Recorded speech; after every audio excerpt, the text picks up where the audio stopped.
Hi hello అందరికీ నమస్తే. Welcome to okay TV. నేను మీ జర్నలిస్ట్ రావ్య. ముందుగా ఓకే టీవీ ప్రేక్షకులందరికీ నమస్తే. ప్రస్తుతం నేను ఆర్మూర్లో ఉన్న.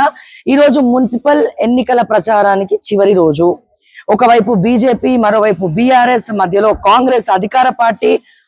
ఇక్కడ చూస్తే ఆర్మూర్లో వినయ్ రెడ్డి గారు అంటే ఇక్కడ జీవన్ రెడ్డిని అడిగినా, రాకేష్ రెడ్డిని అడిగినా కాంగ్రెస్ వాళ్ళదే నడుస్తుంది హవా అని అంటున్నారు. సో మనతో పాటు వినయ్ రెడ్డి గారు ఉన్నారు. మరి ఆయన మాటలో తెలుసుకుందాం. సార్ నమస్తే. నమస్కారం. ఎలా ఉన్నారు? సో చాలా రోజుల తర్వాత ఇప్పుడు మళ్ళీ మున్సిపల్ ఎన్నికల్లో ఎలా ఉంది అధికార పార్టీ మీ హవా అంతా? చాలా బాగుంది. ఎందుకంటే మేము ఎమ్మెల్యేగా మీరు ఏం చేస్తున్నారు అంటే, మాకెక్కడ ఇచ్చిరమ్మా, మొత్తం వినయ్ రెడ్డిగా చూసుకుంటున్నాడు, అంతా ఆయనదే అని చెప్పి ఆయన అంటున్నారు. సో ఏం అభివృద్ధి కార్యక్రమాలు జరిగినాయి కాంగ్రెస్ అధికారం వచ్చినప్పటి నుంచి ఆర్మూర్లో? అండ్ ఇప్పుడు మీరు మున్సిపల్ ఎన్నికల్లో ఇచ్చినటువంటి హామీల సంగతి ఏంటి? మొదటగా ఆర్మూర్ పట్టణం విషయానికి వస్తే సుమారు 50 కోట్ల రూపాయల టీయూఎఫ్ఐడిసి నిధులు తీసుకొచ్చినాం. అప్పుడు మాకు ఇన్ఛార్జ్ మంత్రి గారు జూపల్లి కృష్ణారావు గారు ఉండే. మా ప్రాంతంలో చాలా అభివృద్ధి జరగలేదు 10 సంవత్సరాలు కనుక నిధులు అధికంగా కేటాయించమని చెప్తే తను చాలా సార్లు వెళ్ళి కలిసినాక మనకి 50 కోట్ల నిధులు మంజూరు అయినాయి. అవి టెండర్ ప్రాసెస్ అవన్నీ కంప్లీట్ చేసి ప్రతి వార్డులో 1.5 కోటికి తగ్గకుండా ప్రతి వార్డులో కూడా అభివృద్ధి చేస్తున్నాం. సీసీ రోడ్స్ చేస్తున్నాం, డ్రైనేజ్ చేస్తున్నాం. మీరు ఇట్లా జస్ట్ బయటకు పోగానే మీరు లెఫ్ట్ కనెక్టెడ్ రోడ్, అన్ని అవుటర్ రింగ్ రోడ్స్ అన్ని కూడా కనెక్ట్ చేసినాం. అన్ని రకాలుగా అభివృద్ధి కార్యక్రమాలు చేస్తున్నాం. మొన్ననే 43 కోట్ల రూపాయలతోని అమృత్ 2 కింద కూడా ఆల్రెడీ మంజూరు అయింది. మొన్న 3 వారాల క్రితం సీతక్క గారు వచ్చి అది కూడా శాంక్షన్ చేసుకోవడం జరిగింది. దాంతోపాటు మొన్ననే ముఖ్యమంత్రి గారు 2 నెలల క్రితం కూడా 18,70,00,000 నిధులు ఇచ్చారు. అది కూడా టెండర్ ప్రాసెస్ అయిపోయి రెడీగా ఉంది. నేను కూడా ఒకటే చెప్తున్నా, మా అక్క చెల్లెలకు కానీ అందరు కూడా ఒకటే చెప్తున్నా, రాష్ట్రంలో కాంగ్రెస్ ప్రభుత్వం ఉంది, మీ ప్రభుత్వం ఉంది, మహిళా ప్రభుత్వం ఉంది కనుక మీ వార్డులల్లో కాంగ్రెస్ పార్టీ బలపరిచిన అభ్యర్థుల్ని గెలిపించుకుంటే 1 కోటి రూపాయలు, ఒక్కొక్క వార్డుకి 1 కోటి రూపాయల నిధులు మంజూరు చేస్తాను, అభివృద్ధి చేపిస్తాను, ముఖ్యమంత్రి గారి దగ్గర పోయి ఇంకా అధిక నిధులు తీసుకొస్తానని చెప్పి కూడా చెప్పడం జరిగింది. అంతేకాకుండా మాకు ఇన్ఛార్జ్ మంత్రి ఎలక్షన్స్ గురించి ఉత్తమ్ కుమార్ రెడ్డి గారు ఉన్నారు. వారు కూడా చెప్పారు, ఆర్మూర్లో హైయెస్ట్ సీట్లు గెలుస్తున్నాం మా సర్వే ప్రకారం, అదే రకంగా 30 కన్నా ఎక్కువ సీట్లు గెలుచుకో వినయ్, తప్పకుండా మీ ప్రాంతాన్ని అభివృద్ధి కోసం ముఖ్యమంత్రి గారి దగ్గర నుంచి అధిక నిధులు కేటాయిస్తామని చెప్పి కూడా చెప్పడం జరిగింది. వారికి కూడా ధన్యవాదాలు తెలియజేస్తున్నాను. ఇప్పటి నుంచి ఇప్పటి వరకు మీరు ఇచ్చిన నిధులన్నీ కూడా కేంద్ర ప్రభుత్వం నుంచి వచ్చినవే, కాంగ్రెస్ పార్టీ ఇచ్చింది ఏం లేదు. 6 గ్యారెంటీలు విఫలమైనవి, మహిళా పథకాలు ఇప్పటివరకు ఏం చేయలేదు అని వాళ్ళు చెప్తా ఉన్నారు. రాకేష్ రెడ్డి గారు కేంద్ర ప్రభుత్వం వాడు చేసేదేం లేదు, ఎమ్మెల్యే ఎలక్షన్ లో మా అక్క జిల్లాలకు ఏమని చెప్పిండంటే, గరీబోళ్ళు ఎవరున్నా సరే 10 ఇండ్లు గరీబ్ వాడలలో ఇస్తా అన్నాడు. ఏ ఊరికి పోయినా 10 ఇండ్లు అక్కడ వాళ్ళ సొంత పైసలతో ఇస్తా అన్నాడు. రూపాయికి వైద్యం అని చెప్పి అక్కడ బాగ్లింగంపల్లిలో అప్పుడు హంగామా చేసిండు ఎలక్షన్ బిఫోర్. రూపాయికి వైద్యం మా ఆడబిడ్డలకు వాళ్ళకి వీళ్ళకి ఇస్తామని చెప్పారు. మొన్న మధ్య 6 నెలల క్రితం పోతే కుక్కలు పందులు తిరుగుతున్నాయి ముందట. దాని తర్వాత 3 నెలల క్రితం పోయేసరికి పేరు కూడా మారిపోయింది. అంటే ఎమ్మెల్యే ఎలక్షన్స్ కోసం హడావుడి చేసిండు. ఎమ్మెల్యే ఎలక్షన్ లో కూడా ఏం చేసిండు అంటే, ఇప్పుడు సపోజ్ ఈ గల్లీలో ఎవరికన్నా బాగాలేదు, ఏదైనా 5-10 వేలు ఇవ్వాలా, ఆయన 3 ఫ్లెక్సీలు తయారు చేయించిండు. గోరంత సహాయం కొండంత అండ అని ఫ్లెక్సీ తయారు చేయించి వాళ్ళ ఇంటికి పోవాలా, 5,000 ఇచ్చి కవర్లో పెట్టి ఇచ్చి వెనకాల ఫ్లెక్సీ పట్టుకొని ఫోటోలు దించుకున్నారు. ఎమ్మెల్యే అయ్యేదాకానే నడిచింది ఈ సినిమా అంతా. ఎమ్మెల్యే కాగానే ఫ్లెక్సీలు లేవు, ఆర్థిక సహాయాలు లేవు, బియ్యం ఎవరికన్నా ఇచ్చింది లేదు, ఏదైతే హామీ ఇచ్చిన డబుల్ బెడ్రూమ్ ఇందిరమ్మ ఇండ్లు అన్నాడు ఏది లేదు. ఇప్పుడు ఏమంటుండంటే ఇక ప్రతి దాంట్లో కేంద్రమే ఇస్తుంది అంటున్నాడు. ఇప్పుడు గతంలో దొడ్డు బియ్యం తింటుండే మా తల్లులు, రేషన్ కార్డులు చాలా మందికి లేవు. మరి కేంద్రంలో బీజేపీ ఉంది, రాష్ట్రంలో టీఆర్ఎస్ ఉండే. 10 సంవత్సరాలు ఏం చేసి సంకనాకిరు ఎవరిదన్నా? అరవింద్ ఉన్నాడు ఇక్కడ సిట్టింగ్ ఎమ్మెల్యే ఉన్నాడు, మరి ఏం బీకిండు? పీకాలా కదా, పెద్ద మాటలు మాట్లాడతారు కదా, చూస్తారు కదా మీరు కూడా. ఇవ్వలేదు, మేము ఇస్తున్నాం. గతంలో దొడ్డు బియ్యం తింటుండే, మా తల్లులు ఏం చేస్తుండే, తీసుకుంటుండే పక్కకు పోయి ఇచ్చేసుకొని మళ్ళా పోయి ఇంకో దుకాణంలో పోయి సన్న బియ్యం కొనుక్కొని వస్తుండే. ఇప్పుడు ఆ పరిస్థితి లేదు. సరాసరి వాళ్ళకి అధిక ధర అయినా సరే మనం సన్న బియ్యం మనమే ఇస్తున్నాం, మళ్ళీ దేశంలో ఎక్కడ ఇయ్యట్లేదు. ఇవన్నీ కూడా ఆలోచన చేయాలి. ఏదైతే గ్యారెంటీలు ఇచ్చినామో అన్ని గ్యారెంటీలు అన్ని కూడా ఒకటి అమలు పరుస్తున్నాం. ప్రధాన సమస్య ఏంటంటే మహిళలకి పెన్షన్ అనేది ఒకటి ఉంది, వృద్ధులకు గాని మహిళలకు గాని వితంతులకు గాని అవన్నీ ఇచ్చేది ఉంది. అది కూడా తొందరలోనే ఇచ్చే గురించి మీ మంత్రి గారు వివేక్ గారు మొన్న 2 days బ్యాక్ ఒక విషయం మాట్లాడండి. అంటే సందర్భం వచ్చింది కాబట్టి నేను అడుగుతున్నాను. అంటే 2,500 ఇంకా ఇవ్వట్లేదని చెప్పి మంత్రి గారిని పోయి ఒక మహిళ అడిగితే ఆయన ఏమంటాడంటే, మీకు ఆర్టీసీ కింద టికెట్ కింద మేము ఉచిత బస్ ఇస్తున్నాం, దానికి ఒక 500, రేషన్ బియ్యం 2500 అవుతుంది, దానికి ఒక 2500, మళ్ళీ సబ్సిడీ కరెంట్ కి 800 అవుతుంది.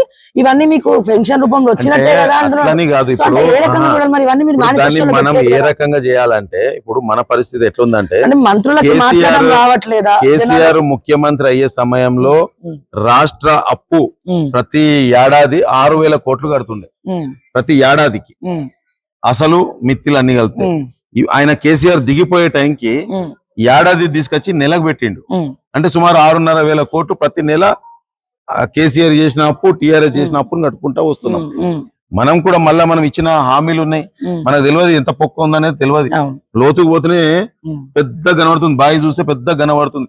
అందరికి చెక్కులు ఇచ్చేసారు. ఇప్పుడు ఇదే సంఘానికి గతంలో చేసిన అభివృద్ధి ఇది. ఉమ్, 25 లక్షల రూపాయలు మన ప్రభుత్వం వచ్చినాక ఇచ్చినాం, ఉమ్, చెక్ ఇచ్చేసిపోయింది. ఇక ఉమ్, మనం వచ్చినాక 25 లక్షలు ఇచ్చినాం. ఉమ్, ఆ, అది అంటే అట్లాంటి ఎన్ని ఇచ్చిండు, సుమారు 1,00,000 కోట్ల చెక్కులు ఇచ్చారు. ఉమ్, అవన్నీ కూడా ఒకటి ఉద్యోగస్తులకి ఉమ్, మొన్న 700 చిల్లర కోట్లు రిలీజ్ చేసినాం. ఉమ్, ఏంటి అవి? వాళ్ళు హాలిడేస్ పెట్టుకున్నారు. ఉమ్, హాలిడేస్ కూడా వాళ్ళు పని చేసుకుంటే వాళ్ళకి పెయిడ్ శాలరీ ఏదో వస్తది. ఉమ్, అది 700 కోట్లు ఉండే, ఉమ్, అది కూడా మనం ఇవ్వడం జరిగింది. ఉమ్, అట్లా ప్రతి దగ్గర ఏ ఊర్లో పోయినా, మా ఊర్లలో పోతే ఉమ్, జీవన్ రెడ్డి పుణ్యాన ఉమ్, అన్ని గ్రామాలల్లో ఉమ్, గుళ్ళు గాని సంఘాలు గాని ఉమ్, అల్లు అంటే ఏమని చెప్తుండే, కట్టుకోరు నేను ఇప్పిస్తా అంటుండే. ఉమ్, పాపం కట్టుకుంటుండే. ఉమ్, లాస్ట్ కి ఇప్పుడు అన్ని అందరు చెక్కులు పట్టుకొని తిరుగుతారు. నేను ఎక్కడికి పోయినా చెక్కులు పట్టుకొని వస్తారు. ఎవరు ఇయ్యాలి అవి? ఉమ్, మనం ఇయ్యాలి, కాంగ్రెస్ ప్రభుత్వం ఇయ్యాలి. ఉమ్. ఇవన్నీ కూడా సమస్యలు ఉన్నాయి తప్పకుండా. అయితే ఇందాక ఆయన రేషన్ మిమ్మల్ని గానీ- రాకేష్ రెడ్డినేమో కత్తరిస్తాడన్నాడు, మీరేమో చెడ్డీ గ్యాంగ్ అంటున్నాడు ఆయన. సో ఏ రకంగా చూడొచ్చు దాన్ని? చెడ్డీ గ్యాంగ్ అంటే అంటే ఏమేమో మీరు ప్యాంట్ షర్ట్లు వేసుకున్నాం. కత్తర్లు పెట్టుకున్న చెడ్డీ గ్యాంగ్ వాళ్ళు చెప్పేదంతా ఇప్పుడు ఇద్దరు బాగా దొంగలే, ఉండదు అంటున్నారు. ఇద్దరు దొంగలే. జీవన్ రెడ్డి గారు 10 సంవత్సరాలు ఇక్కడ ఉన్న ప్రజల్ని, ఉమ్, ఆఖరికి నిన్ను ఎమ్మెల్యే ఎలక్షన్ లో కూడా ఇబ్బంది పెట్టిన వ్యక్తి అవును. జీవన్ రెడ్డి. అవును 100%. మీరు ఒక ఇంటర్వ్యూ ఇట్లా వచ్చి అవును. ఆయన మాల్ ముందు చేస్తే అవును. మిమ్మల్ని తీసుకుపోయి జైల్లో కూర్చుని, అంటే No, స్టేషన్ లో police పొద్దున్న నుంచి రాత్రి అవును. దాకా కూర్చుని పెడితే అవును. మళ్ళీ నేనే వచ్చి మిమ్మల్ని ఇడిపియడం జరిగింది. అవును. ఆ ఉమ్, అంటే వాని ప్రవర్తన చెప్తున్నా. ఉమ్, దాని తర్వాత నన్ను కూడా ఎన్నో రకాలుగా ఇబ్బందులు పెట్టిండు. ఉమ్, ఇక రాకేష్ రెడ్డి ఏంటంటే డైలాగులు కొట్టిండు, పెద్ద పెద్ద సినిమా డైలాగులు కొట్టిండ్రు. ఉమ్, ఇక నేను ఆ డైలాగులు మా అక్క చెల్లెలంతా ఆలోచించారేమో అనుకున్నా. ఉమ్, ఏమన్నాడు, గిదా మా ఆడబిడ్డలకు ఇచ్చే చీరలు అని ఇట్లా చీర కొట్టిండు, జీవన్ రెడ్డి ఇచ్చే చీర అని. ఉమ్, ఉమ్, కొట్టేసరికి వీళ్ళేమనుకున్నారు, మా అక్క చెల్లెళ్ళు ఉమ్, ఓ ఒక పట్టు చీర గిట్టు చీర ఇస్తాడేమో, మరి ఉమ్, ఇది చిన్న చీర కదా పడేసిండు కదా, మంచి చీర ఇస్తాడేమో అని వీళ్ళు అనుకున్నారు. ఉమ్, మళ్ళీ ఏమైంది, కరెంటు కుక్కర్ ఇచ్చిండు జీవన్ రెడ్డి. ఉమ్, ఏయ్ జీవన్, ఏంద్రా ఇలారా మా ఆడబిడ్డలకు ఇచ్చేదని ఇట్లా కొట్టి ఉమ్, ఉమ్, కొట్టాను. అమ్మ మా తల్లులు అనుకున్నారు, ఇంకేమిస్తాడో ఫ్రిడ్జ్లు గిజ్జులు ఏమైనా ఇచ్చేస్తాడేమో అని వీళ్ళు అనుకున్నారు. ఉమ్, అనుకుని ఆయనతో ఓటేసారు. ఉమ్, వీళ్ళని ఇక్కడ ఇంతమంది ఉన్నారు మహిళలు, ఉమ్, వాని ముఖం దగ్గరికి వెళ్ళి నన్ను చూసినట్టు వాని ముఖం ఇప్పటిదాకా చూడలే. ఉమ్. చూసిర్రామా ఎవరైనా? అంటే చూడలే. మీరు రానియట్లే తిరగనియట్లే అంటున్నారు. తిరగనియడానికి నేనే అధికారం మీదే నడుస్తుంది, పేరుకే గెలిచిన ఇప్పుడు ఆయన వినయ్ రెడ్డి నిన్న మొన్న ఇక్కడ ఎలక్షన్ క్యాంపెయిన్ చెప్తుండు 650 కోట్లు తీసుకొచ్చినా అని చెప్తుండు. మరి 650 కోట్లు తీసుకొచ్చినప్పుడు మా అరుంధతి గారికి ఇవ్వాలి కదా, 50 లక్షలని ఇవ్వాలని అద్దా? 50 లక్షలు లేవు, రూపాయి ఇయ్యలే, 650 కోట్లు తీసుకొచ్చి అభివృద్ధి చేసిన అంటుండు. అన్ని డ్రామాలు. జీవన్ రెడ్డి గారు అట్లా పడేయండి, వాడు పోయిందంటే వీడు దరిద్రుడు వచ్చిండు. వీడు ఎప్పుడెప్పుడు ఏం మాట్లాడుతాడో తెలియదు. మళ్ళా పొద్దున ఒక రకంగా మాట్లాడతాడు, మధ్యాహ్నం కాగానే అపరిచితుడు సినిమా చూసారు కదా, అపరిచితుడు మధ్యాహ్నం ఒక రకంగా మాట్లాడతాడు, రాత్రి కాగానే ఊ అని ఇట్లా ఎంటికలు వేసుకొని ఇక రెచ్చిపోతాడు. అసలు ప్రజలు నవ్వుకుంటున్నారు నిజంగా చెప్పాలంటే. నేను అంటే ఆయన ఎమ్మెల్యే బీజేపీ నుంచి గెలిచిండు, నేనేమనుకున్నా సరే కేంద్రం నుంచి అరవింద్ కూడా ఉన్నాడు కదా, నిధులు తీసుకొస్తాడేమో అని మేము అనుకున్నాం. ఇక వాడు అన్ని డైలాగులే, వాడు అరవింద్ అట్లే ఉన్నాడు, ఓన్లీ డైలాగులే. అరవింద్ ముఖ్యమంత్రిని పొట్టోడు అంటున్నాడు, దాని మీద మీ అభిప్రాయం ఏంటి? ఇక వానికి నోరు అదుపు లేదు, వాడు చేసేదేం లేదు, చేసినోని తిట్టాలా. రాకేష్ రెడ్డి అయినా అంతే, ఈ జీవన్ రెడ్డి అంతే, ఈ అరవింద్ అంతే, ఎక్కడ కూడా పనులు చేసింది లేదు. నేను చెప్తున్నా కదా, ఒక ప్లానింగ్ ఇప్పుడు 50 కోట్ల నిధులు మంజూరు చేసుకున్నాం. దాన్ని ఎక్కడ ఇప్పుడు ఇది ఉంది, ఇక్కడ ముందటి నుంచి వెళ్తే శ్మశానానికి వెళ్తాం, ఇటు నుంచి వెళ్తే పెరికిటికి అని పిప్రి అని విలేజ్ ఉంది, మన కాలేజీలలో జూనియర్ కాలేజ్ డిగ్రీ కాలేజ్ ఉన్నాయి. ఈ రోడ్ అనేది కంపల్సరీ అని చెప్పి రోడ్ పెట్టిన. మళ్ళీ అక్కడ నుంచి స్ట్రైట్ గా పెరికిటికి పోవచ్చు. చాలా మంది డైరెక్ట్ గా ఎంత 5 నిమిషాలు పోవచ్చు. మీరు అట్లా ఊర్లోకి వెళ్ళిపోయింది అనుకోండి 15 నిమిషాలు పడితే అక్కడ పోవాలంటే డైరెక్ట్ కనెక్ట్ చేసేసిన. ఇట్లా అన్ని రోడ్లు, ప్రతి రోడ్ ని కనెక్ట్ చేసినాం, అభివృద్ధి చేసినాం, ఇంద్రమ్మ ఇండ్లు ఇచ్చినాం, 200 యూనిట్ల ఉచిత కరెంట్ ఇచ్చినాం, సన్న బియ్యం ఇచ్చినాం. అందుకోసం నేను ఓటు అడగడానికి వచ్చిన. రాకేష్ రెడ్డి ఏం చేసి నేను ఓటు అడుగుతారా? మా అడుగుతున్నా, ఏం చేయలే, వస్తే వీళ్ళు అడుగుతారు వాడిని. అంటే మీరు ఇచ్చిన 3 ఇంకా మిగతా 6 గ్యారెంటీలు చాలా ఉన్నాయి, ఇంకా యువ వికాసము ఉంది, ఇస్తాము. మహిళల చెప్పినా పెన్షన్ కదా, ఉంది, పైసలు కూడా తులం కావాలి కదా. బంగారం ఉంది, ఇవన్నీ ఉన్నాయి. వస్తాయి కంపల్సరీ తొందరలో ఒక్కొక్కటి ఒకటి మెల్లగా ఒకటి ఒకటి వస్తాయి. వస్తాయి. సమస్యలు కూడా ఉన్నాయి. ఆ సమస్యలన్నీ కూడా తీర్చుకుంటూ గతంలో ప్రభుత్వ ఉద్యోగం చేసిన వానికి జీతం రావాలంటే హైదరాబాద్ 5వ తారీఖు వస్తే ఆదిలాబాద్ 26వ తారీఖు వస్తుంది. మన ప్రభుత్వం వచ్చినాక మొదటి రోజే ఇస్తున్నాం. 70,000 ఉద్యోగాలు ఇచ్చినాం. ఇవన్నీ కూడా ఒకటి ఒకటి చేసుకుంటూ వస్తున్నాం కనుక తప్పకుండా ఏదైనా సరే కాంగ్రెస్ అంటేనే గరీబుల పార్టీ, మహిళల పార్టీ. అన్ని రకాలుగా ఇంద్రమ్మ ఇండ్లు ఇచ్చినా మేమే ఇస్తాం, డబుల్ బెడ్రూమ్లు ఇవ్వాలన్నా మేమే ఇస్తాం. కొత్త రేషన్ కార్డులు 10 సంవత్సరాలకి ఇలా కాలు వంకర పోయినా ఏమైందో తెలియదు. మా రేషన్ కార్డులు అయితే ఇవ్వాలా, మా తల్లులకు బియ్యం కావాలా, అది మేమే ఇచ్చినాం. ఇక్కడ ఆర్మూర్లో అయితే ఒక్కటంటే ఒక ఇల్లు కట్టలే. ఇక జీవన్ రెడ్డి గారు అయితే అసలు వేస్ట్ ఫెయిల్ భూమి మీదనే వేస్ట్ ఫెయిల్. ఇప్పుడు ఆయన ఇప్పుడు కౌన్సిలర్లు మొత్తం ఆయన గెలిపించుకుంటాడు. 6 గ్యారెంటీలు ఏం లేవు, ఫెయిల్ అయినాయి. ఒకటే బుక్ లో ప్రతి మీకు ఒక్కరి పేరు చెప్తున్నా, రాస్తా అంటున్నాడు. జీవన్ రెడ్డి అనేటోడు ఒక్క సీటు గెలుస్తాడు హైయెస్ట్. అది కూడా ఇద్దరు కాంగ్రెస్ వాళ్ళు వీకులాడితే వాడు ఒక దగ్గర ఎన్నో గెలుస్తారు. బీజేపీ వాళ్ళు గెలిస్తే 3-4 గెలుస్తారు. 30 సీట్లు మేము గెలుస్తాం. మనం బలపరిచిన పార్టీ అభ్యర్థులే గెలుస్తారు. ఇక్కడ ఆర్మూర్లో నిజామాబాద్ జిల్లాలోనే అత్యధిక సీట్లు ఆర్మూర్ నుంచి గెలుస్తున్నాం. అంటే న్యాయబద్ధంగా గెలుస్తారా లేకపోతే ఇంకేదైనా న్యాయం?